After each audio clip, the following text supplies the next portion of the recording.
ભરૂચ જિલ્લાના ઝઘડિયા તાલુકાના ઉમરલાથી સાંસદ મનસુખ વસાવા તેમજ અગ્રણીઓની ઉપસ્થિતિમાં માઈ ભક્તોએ મા અંબાની આરતી બાદ મહાપ્રસાદી લઈ પ્રસ્થાન કર્યું હતું।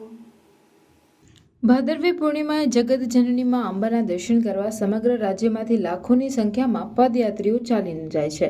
ત્યારે ભરૂચ જિલ્લાના માર્ગો ઉપર હજારો પદયાત્રીઓ માતાજીના રથ લઈ અંબાજી જવા નીકળતા જિલ્લાના માર્ગો પદયાત્રીઓથી ઉભરાયા છે। બોલમાળી અંબે જય જય અંબેના નામથી રસ્તાઓ ગુંજી ઉઠ્યા છે। ભાદરવી પૂર્ણિમાએ જગત જનની માં અંબાને રાજ્યમાંથી લાખોની સંખ્યામાં પદયાત્રીઓ પગે ચાલીને માના ચરણે શીશ નમાવવા જાય છે। જગત જનની માં અંબાજી પ્રત્યે અતૂટ શ્રદ્ધા ધરાવતા ભક્તો દ્વારા ઉમરલાથી અંબાજી સુધી પદયાત્રાનું આયોજન કરાતા ઝઘડિયા તાલુકાના અલગ અલગ ગામેથી માના ભક્ત પરિમલભાઈ પટેલની આગેવાનીમાં કુલ 100 થી વધારે પદયાત્રીઓ ઉમરલાથી અંબાજી ધામ જવા રવાના થયા હતા। ઉમરલાથી અંબાજીની રથયાત્રા 21 વર્ષથી ઝઘડિયા તાલુકાના અલગ અલગ ગામેથી યોજાય છે। ઉમરલાથી અંબાજી 52 ગજની ધજા લઈને અંબાજી જાય છે અને આ 52 ગજની ધજા તેરસના દિવસે મંદિરના શિખર પર ચડાવવામાં આવે છે। ઉમરલાથી અંબાજી અંદાજિત 405 કિલોમીટરનું અંતર થાય છે અને ઉમરલાથી અંબાજી રથયાત્રા પહોંચતા કુલ 12 થી 14 દિવસ લાગે છે।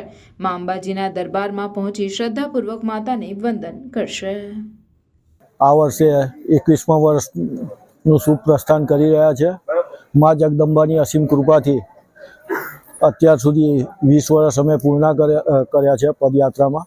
ચાલુ વર્ષે પણ અમારું 21મા વર્ષમાં ઉમરલાથી આજ રોજ માતાજીની પૂજા અર્ચના કરીને તેરસના દિવસે અંબાજી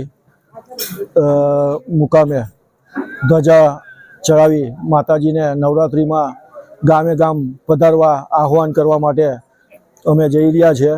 મા શક્તિ સૌ પદયાત્રીઓને શક્તિ પ્રદાન કરે અને હેમખેમ વિના વિઘ્ને અમારી પદયાત્રા સફળ બનાવે તેવી શુભેચ્છા સૌને। જય અંબે। વરસાદ હોય ગમે તેવા તકલીફ હોય છતાં પણ ખૂબ શ્રદ્ધાથી અંબાજી પહોંચે છે અને નિરંતર આ કાર્યક્રમને સફળ બનાવી રહ્યા છે।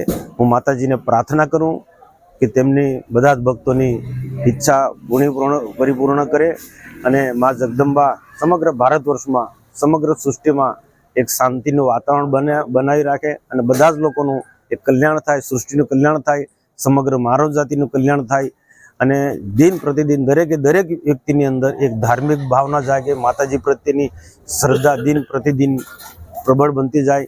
જે ધાર્મિક વ્યક્તિ હશે એ હંમેશા બીજી આડીઅવળી વાતોમાં કોઈ દિવસ નેગેટિવ વિચારોમાં નહીં આવે, એને હંમેશા સારા વિચારો આવે, પોઝિટિવ વિચારો આવે।